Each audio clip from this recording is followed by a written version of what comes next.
kami berharap pada Bawaslu, khususnya di Provinsi Jawa Timur, ya katanya orang Madura itu lakonah, lakonih, kendengah, kendengih, itu istilahnya. Jadi bekerjalah dengan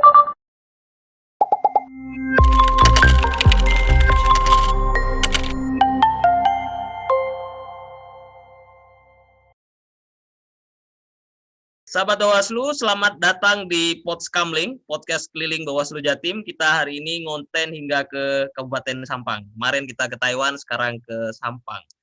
Kebetulan pada kali ini kita mendatangkan salah seorang pengusaha yang bergerak di bidang pariwisata, Cak ya, Cak siap. Faisal. Kalau Bapak nanti ketuaan ya. Iya. Cak Vicky Faisal. Sehat, Cak? Alhamdulillah sehat, Taufik, Mas Ilham, alhamdulillah. Posisi sekarang sepertinya di rumah aja. Sekarang kita masih PPKM terus dilanjutkan oleh Presiden. Kita ikut apa kata Umarok saja. Kalau Umarok memerintahkan untuk di rumah saja, ya sudah. Kita di rumah saja. Pariwisata gimana, Cak? Kalau orang di rumah terus ini, Cak? Ya, mungkin kalau pariwisata ya kita ini, Mas Taufik, kita masih ikut ikut perintah dari kebetulan beberapa tempat wisata yang ada di Kabupaten Sampang, di seluruh Madura lah, bisa dibilang itu ada di bawah naungan Dinas Pariwisata. Jadi ada edaran kemarin dari Dinas Pariwisata Kabupaten, yang mana edarannya itu dari provinsi itu dari pusat, turunkan ke bawah. Akhirnya ya kita ngikutin saja. Sejak tanggal 3 Juli kemarin ada perintah untuk tutup sementara sampai tanggal berapa itu, sampai diperpanjang sampai tanggal 9. Alhamdulillah teman-teman kalau di Madura masih patuh semuanya. Jadi tergolong ke pelaku wisata atau kelompok sadar wisata yang sangat patuh gitu. Disuruh jangan buka, ya mereka nggak buka gitu. Tapi berdampak banget ke pemasukan ya, kalau nggak buka ya. Ya, kita 0% sudah. Tidak ada pemasukan. Tapi alhamdulillah ini diinisiasi oleh teman-teman. Teman-teman kan tiap bulannya itu menyisakan kas gitu. Tapi untuk aktivitas di dalam, memang tempat wisatanya ditutup, akan tapi untuk piket, jaga tempat wisata itu tetap teman-teman lakukan gitu, Mas. Takutnya kalau tempat wisatanya ditutup, ya nanti orang-orang tetap ada masuk gitu kalau nggak dijaga oleh teman-teman. Jadi ada jadwal piketnya untuk teman-teman pengelola di dalam itu. Kalau di Madura nih, di Madura yang paling ditawarkan dan paling laku nih apa, Vicky? Kebetulan kalau di Madura, mungkin saya perkenalkan dulu Mas Taufik ya. Ya, Kita belum, ya nggak kenal maka tidak akan pernah kenal katanya.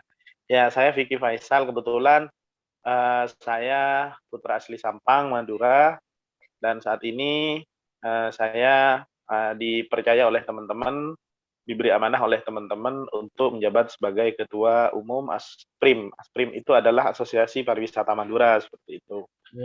Jadi ASPRIM itu adalah perkumpulannya para pelaku usaha pariwisata yang ada di Madura. Mulai dari teman-teman yang ada di objek wisata, teman-teman yang ada di hotel, restoran, biro perjalanan wisata, kemudian teman-teman pengusaha rental mobil pariwisata, bus pariwisata, kita semuanya yang ada di Madura itu alhamdulillah sudah kita rangkul, sudah bergabung di suatu wadah yang namanya ASPRIM, Asosiasi Pariwisata Madura.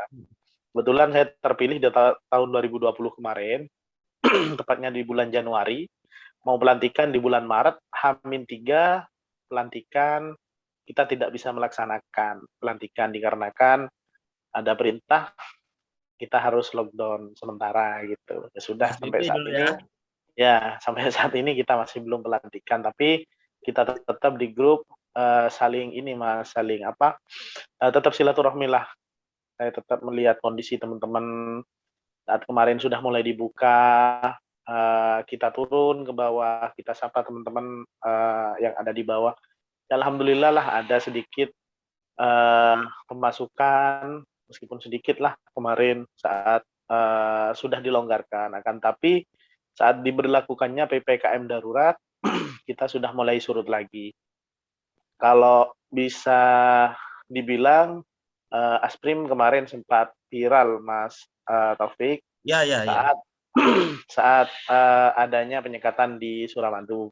Kebetulan Hmm, kita mengutuk keras lah istilahnya, karena ada diskriminasi katanya teman-teman kemarin. Dan itu itu sangat penyekatan berdampak, itu berdampak banget ya Pak ya, Mas sangat Vicky ya, berdampak, terhadap ini ya. sangat berdampak Mas Taufik, terutama kepada teman-teman pelaku usaha kuliner yang ada di Bangkalan. Hmm, Teman-teman omsetnya mulai dari kemarin waktu saya cek adanya penyekatan pertama itu, omsetnya langsung turun 50%. Saat H-2 sebelum dibuka itu sudah tinggal 20% omsetnya gitu setiap harinya. Ya sekarang sudah zero, sudah nol semuanya karena diberlakukan PPKM darurat seperti itu. Ada sih kalau teman-teman yang usaha di bidang kuliner masih masih alhamdulillah masih ada karena ada kelonggaran gitu Mas. Boleh beli tapi tidak boleh makan di tempat gitu. hmm. Kalau teman-teman yang ada di objek wisata sudah tutup total karena diperintahkan untuk tidak melakukan aktivitas lagi. Kalau teman-teman di bidang biro perjalanan wisata, kemudian transportasi pariwisata juga sama, karena kita tidak bisa menerima tamu lagi dari luar seperti itu. Kalau masa-masa sebelum pandemi kan kita sering bawa tamu nih dari luar Mm-mm. luar Madura untuk dibawa ke Pulau Madura seperti itu. Kalau di Madura nih yang paling laku nih apa nih, Cak? Kalau Madura nih kalau Kalau di dijual. Madura, ya kebetulan per kabupaten, mulai dari Kabupaten Bangkalan, Kabupaten Sampang, Kabupaten Wakasan, dan Kabupaten Sumeneb mempunyai potensi yang sangat bagus, meskipun apa ya, meskipun jaraknya tidak terlalu berjauhan. Kalau kita lihat dari Kabupaten Bangkalan, potensi di Kabupaten Bangkalan kalau dilihat dari potensi alamnya di sana ada Bukit Jati. Oh, ya yang Nah, kapur putih gitu. bekas galian batu batu bata. Nah, yang mana di situ dibuat seperti tebing bereksi kalau di Jogja, seperti itu. Hmm. Ada juga bergeser ke sebelah utaranya, ada Bukit Palalangan Arosbaya. Kebetulan saya sama Mas Ilham Bagus ini di satu komunitas yang namanya Blogger Madura. Ya, jargonnya Hmm. teman-teman Blogger Madura itu selain kita nulis, jadi kita berusaha untuk memperkenalkan potensi yang ada di Pulau Madura. Jadi kita sering jalan-jalan ya dulu, kita sering jalan-jalan ke Ya, masih tempat-tempat paham ya, wisata sering dan jalan-jalan ya. dan kita sering kulineran gitu. Habis Bangkalan, Sampang, apa kalau Ya, destinasi yang paling kalau di Kabupaten dikunjungi? Sampang, Mas Taufik, kebetulan kalau di Kabupaten Sampang ini objek wisata yang paling menarik minat kunjungan wisatawan itu ada di pantai di sepanjang jalan Pantura Sampang seperti itu. Yang pertama Oh, ada Pantura ya? ya di Pantura. Di sana ada air terjun Torwan. Nah, air terjun Hmm. Torwan ini satu-satunya air terjun yang ada di Madura, yang mana sumbernya itu berasal dari sumber mata air alami dan langsung turun ke laut. Kalau air terjun yang lain kan banyak di Madura, tapi kalau musim kemarau biasanya kering seperti itu. Akan tapi kalau di air terjun Torwan itu tidak pernah kering meskipun musim uh, itu sumbernya air terjun Torwan itu berasal dari sumber mata air sumber Pajung namanya di sana.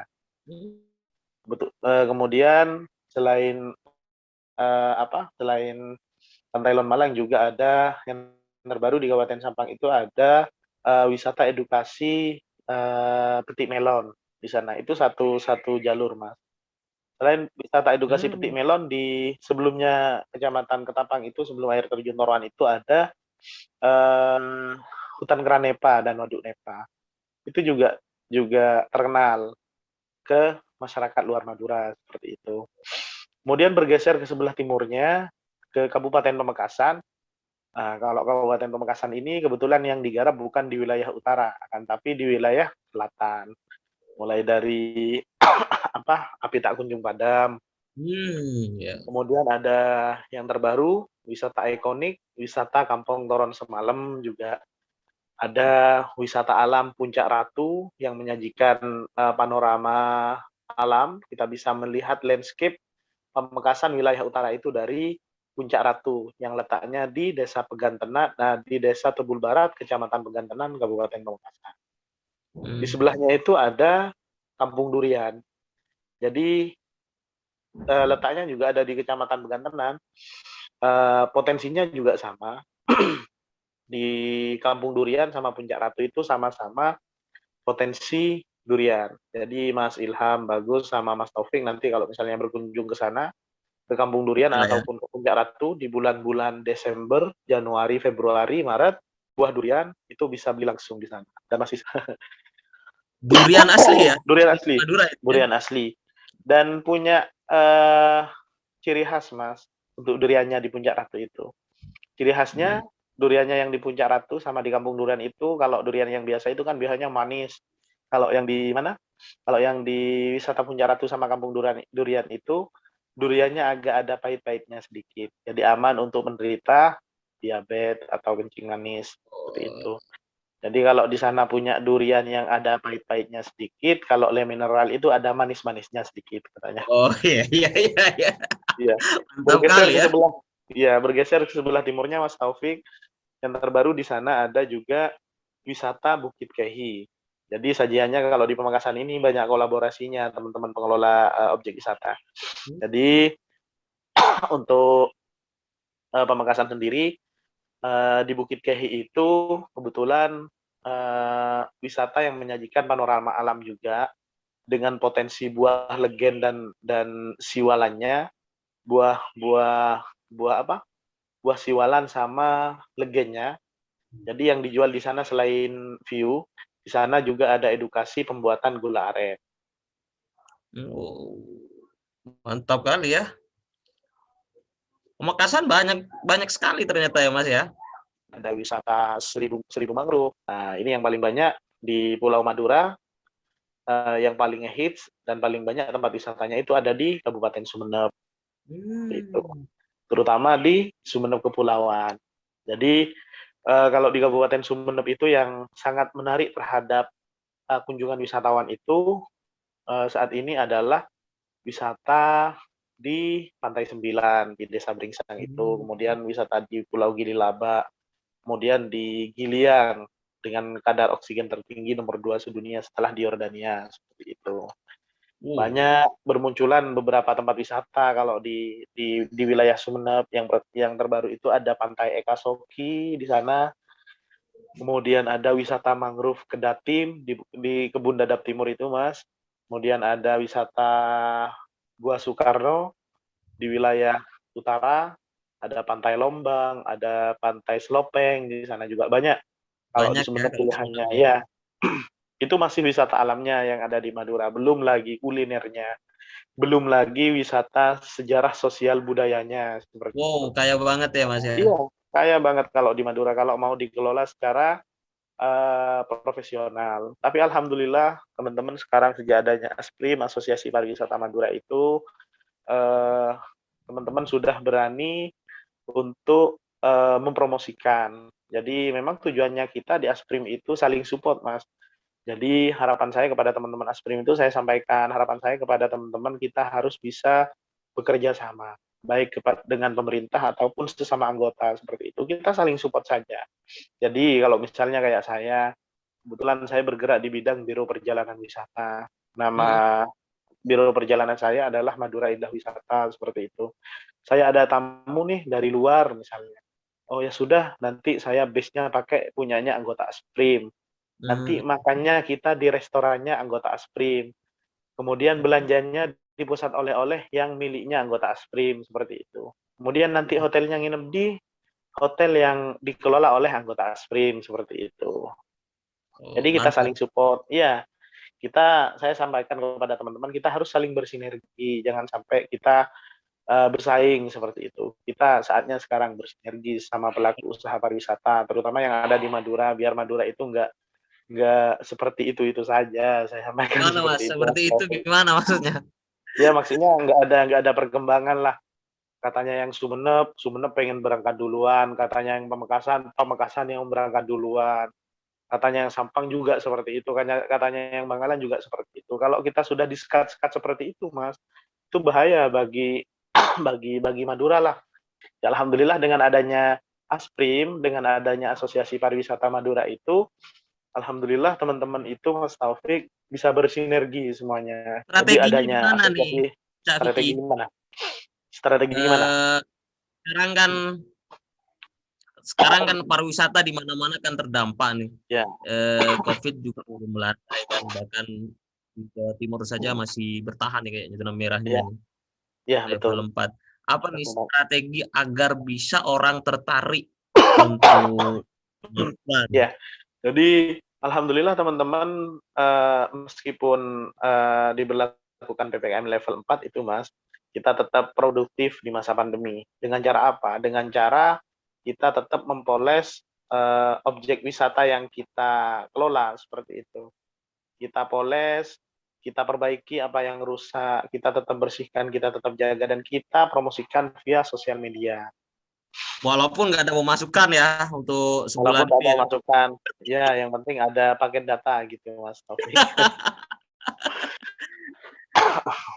Kalau Mas Vicky nih sebagai Ya. ketua komunitas pariwisata nih melihat Oh, kita kan Bawaslu nih melihat ya. pemilu gimana nih kalau Madura dan Jawa Iya, Timur nih?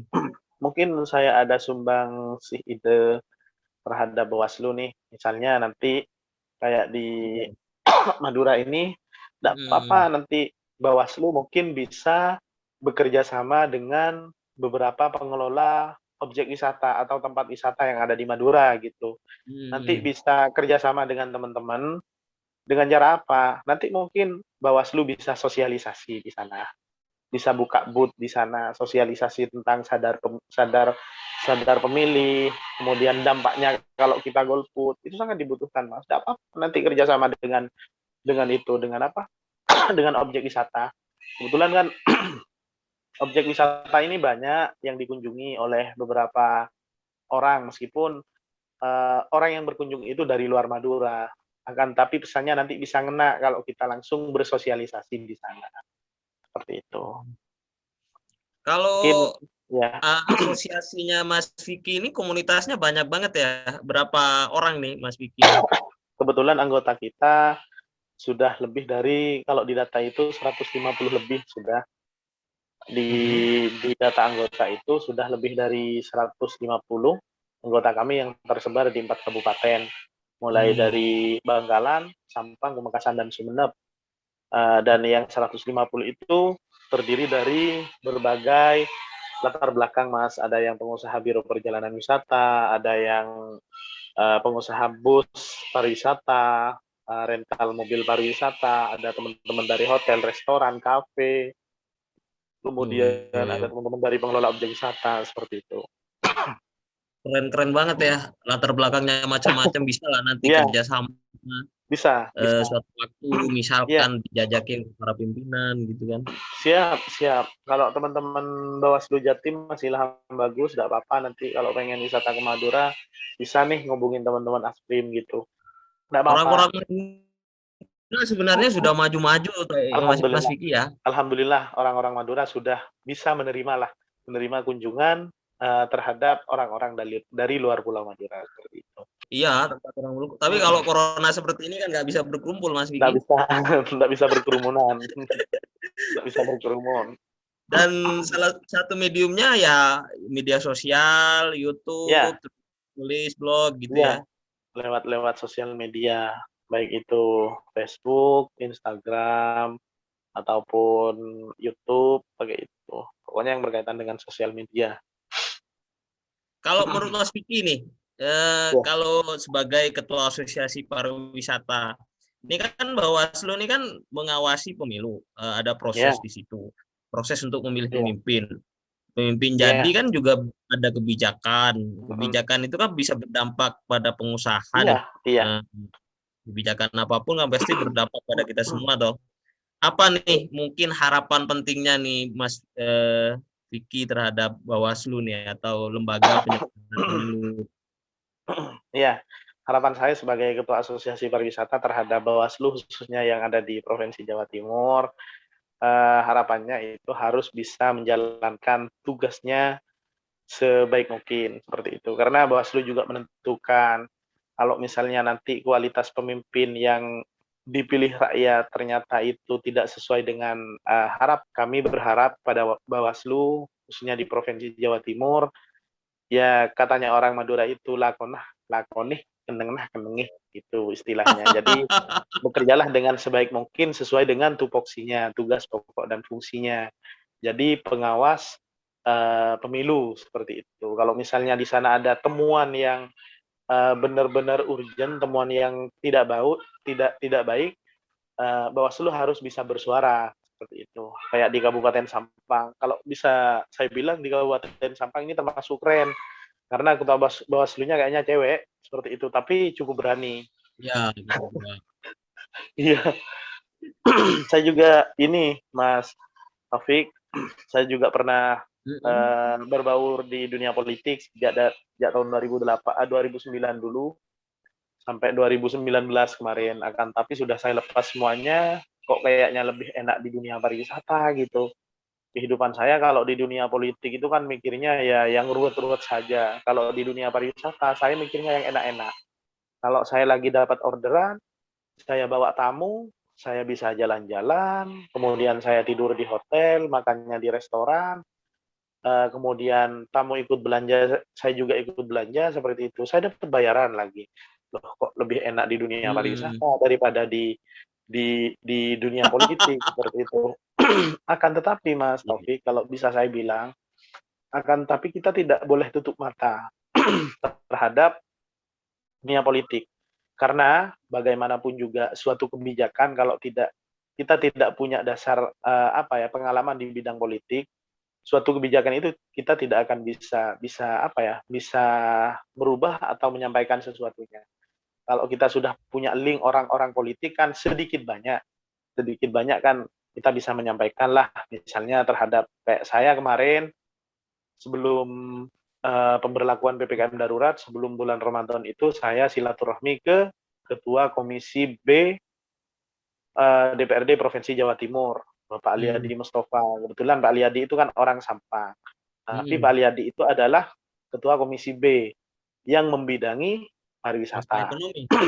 Iya, saya sampaikan kepada Pak Aliadi beberapa kendala, beberapa hambatan pariwisata yang ada di Madura. Alhamdulillah beliau sangat welcome. Tidak apa-apa Mas, nanti kalau misalnya ada sesuatu yang mau disampaikan, teman-teman Asprim bersurat saja kepada saya selaku Ketua Komisi B, nanti saya fasilitasi untuk bertemu langsung dengan Ibu Gubernur, saya fasilitasi untuk bertemu langsung dengan atau audiensi dengan Kepala Dinas Pariwisata Provinsi Jatim. Nah, itulah kalau kita sudah punya bekal atau kita sudah punya pengalaman di bidang politik seperti itu. Kita punya kenalan orang-orang politik. Kan banyak ini Mas Taufik, orang-orang yang alergi lah terhadap politik. Jadi kalau kita alergi ya mungkin kita tidak bisa memberikan sumbangsi ide untuk kebijakan, untuk perubahan seperti itu. Yeah. Jadi tidak usah alergi terhadap politik seperti itu. Yang terakhir nih Mas Vicky nih, yang terakhir nih. Sekarang PPKM ini kan tetap dilanjutkan agar tren COVID katanya melandai. Tetapi pada sisi lain kan banyak kelompok masyarakat yang juga terdampak dan yang salah satunya adalah para pekerja pariwisata. Yang paling terdampak kan para pelaku wisata. Apa nih tipsnya nih atau saran-saran dari Mas Vicky untuk seluruh sahabat Bawaslu yang mungkin saja mereka yang berdagang kaki lima, buka warung atau apa yang pasti di kota-kota besar pasti terdampak nih. Apa nih tipsnya dan sarannya agar bisa tetap survive nih? Ya, jadi saran yang pertama saya menghimbau kepada teman-teman pelaku usaha, baik mulai dari pedagang kaki lima ataupun pelaku usaha pariwisata, kita tetap patuhi himbauan pemerintah dengan cara menerapkan 5M. Kalau himbauan Gus Menteri kemarin, Gus Menteri Agama kemarin 5M plus 1D, doa yang terakhir itu. Karena apa? Kalau kita sudah mematuhi himbauan dari pemerintah dengan cara mematuhi protokol kesehatan, insya Allah pandemi akan segera berlalu, Mas Taufik. Itu padahal pemerintah kalau tidak sayang terhadap rakyatnya, pemerintah tidak akan melakukan perlindungan terhadap rakyatnya seperti itu. Misalnya, ya mungkin kalau pemerintah tidak acuh tak acuh. Saya sebut saja Presiden, misalnya Pak Jokowi, dibilang tidak acuh tak acuh terhadap rakyat, mungkin Pak Jokowi tidak akan memikirkan rakyatnya untuk divaksin. Ya, Ketika benar. divaksin masih dibuatkan isu-isu seperti ini, diprovokasi seperti ini. Jadi kita patuhi sajalah, pemerintah minta divaksin, ya kita divaksin. Vaksin sebagai ikhtiar untuk melindungi diri kita terhadap virus COVID-19 seperti itu. Iya, iya. Kemudian meskipun pemerintah memberlakukan PPKM darurat sampai PPKM level-level sampai level mulai dari level 1 sampai level 4, kita tetap survive lah terhadap usaha yang kita lakukan. Misalnya saya sebagai pengusaha biro perjalanan wisata, saya tetap Mas Taufik, Iya. tetap di sosial media saya tetap mempromosikan paket-paket wisata saya. Ya mungkin barangkali oleh orang-orang apa ya dibaca ketika nanti pemberlakuan PPKM dicabut, mereka ingin berkunjung ke Madura, ya mereka tidak usah jauh-jauh lagi. Oh, kita pakai jasanya Madura Indah Wisata misalnya, dengan paket wisatanya yang dikemas dengan Pak Sakera, paket wisata keliling Madura seperti ini. Ya Mas Taufik, kebetulan paket wisata saya kemas dengan yang namanya Pak Sakera itu, paket Bahasa wisata lokal ya. keliling Madura, bahasa lokal. Jadi Pak Sakera itu adalah paket wisata keliling Madura, mulai dari Bangkalan sampai Sumeneb, seperti itu. Ya itu, tipsnya dari saya, yang pertama kita harus taat terhadap aturan pemerintah. Kita harus patuh terhadap protokol kesehatan agar pandemi ini bisa cepat berlalu. Kemudian yang kedua, kita tidak boleh shutdown kepada pemerintah. Kita patuhi saja. Kalau misalnya kita diminta untuk vaksin, ya kita vaksin saja. Iya. Kalau misalnya kita punya penyakit bawaan saat mau divaksin, kita harus jujur, Mas Taufik, seperti itu. Soalnya ada beberapa kabar, ada beberapa isu yang menyampaikan setelah divaksin katanya meninggal dunia. Ya, Ya, benar tuh, benar meninggal tuh. dunia gimana? Wong orangnya lagi sakit. Dia saat di screening, dia tidak mau mengakui kalau dia punya riwayat seperti itu. Jadi, kalau saya Mas Taufik, alhamdulillah, saya niatkan ya sudahlah, saya bismillah saja, saya siap divaksin karena kondisi tubuh saya enak. Kalau teman-teman itu saat saya tanya kemarin gimana efeknya setelah divaksin pertama, saya ngantuk, saya sering makan. Kalau bagi saya alhamdulillah tidak ada efeknya. Kemudian divaksin yang kedua juga kemarin. Divaksin yang kedua kemarin katanya teman-teman efeknya begini begitu. Alhamdulillah saya divaksin kedua itu malah tambah enak Mas Taufik. Kayaknya iya, kayak tadi siang saya divaksin, keesokan harinya itu saya bangun tidur, saya seperti halnya diambil darah saya, dibekam seperti itu. Jadi badan itu kerasa ringan bawaannya ketika saya divaksin kedua. Terus ada kabar lagi katanya ada vaksin ketiga, ya alhamdulillah tidak apa-apa, kita terima saja seperti itu. Itu kan sebagai ikhtiar untuk kita selamat dari COVID-19. Iya, benar. Kemudian yang ketiga, tips untuk tetap survive di saat pandemi, kita harus tetap promosi lah. Kita harus tetap promosi apa yang menjadi apa yang menjadi tujuan usaha kita. Dan yang paling terakhir, Mas Taufik, pesan saya, kalau misalnya nanti sudah dilonggarkan, kalau sudah PPKM darurat ini sudah dilonggarkan dan dibuka kembali aktivitas usaha kita, kita harus rajin-rajin menabung lah istilahnya. Mungkin itu saja tips dari saya, Mas Taufik. Ya, makasih banget atas waktunya nih, Cak Vicky. Sama-sama. Luar biasa. Sama-sama. Kita yang penting sabar, terus ikuti anjuran pemerintah. Ikuti anjuran pemerintah kalau disuruh vaksin, jangan percaya ke hoax. Kita ingin segera semuanya selesai dan kembali normal. Iya, Mas Vicky adalah salah satu bagian dari masyarakat yang sangat terdampak ya Mas Vicky ya, karena wisata. Selama PPKM darurat 0% pemasukan. Tidak boleh menjalankan aktivitas pariwisata. Saya yakin mungkin Allah akan ganti rezeki-rezeki lain. Ya, saya bisa sehat seperti ini. Ini sudah rezeki bagi saya seperti itu. Jadi tidak boleh mengeluh meskipun rezeki itu bukan berwujud uang, akan tetapi kita bisa diberi kesempatan untuk sehat, untuk bisa bersilaturahmi seperti ini dengan teman-teman, itu sudah rezeki bagi saya. Iya ya, luar biasa inspirasinya Mas Vicky. Makasih atas waktunya Mas Vicky, karena kita ternyata ngobrol Sami-sami. dari setengah jam. Barangkali itu aja sahabat Bawaslu. Semoga inspirasinya tadi bermanfaat. Mari kita sukseskan program dari pemerintah agar semuanya kembali normal. Akhirnya dari saya, Assalamualaikum warahmatullahi wabarakatuh.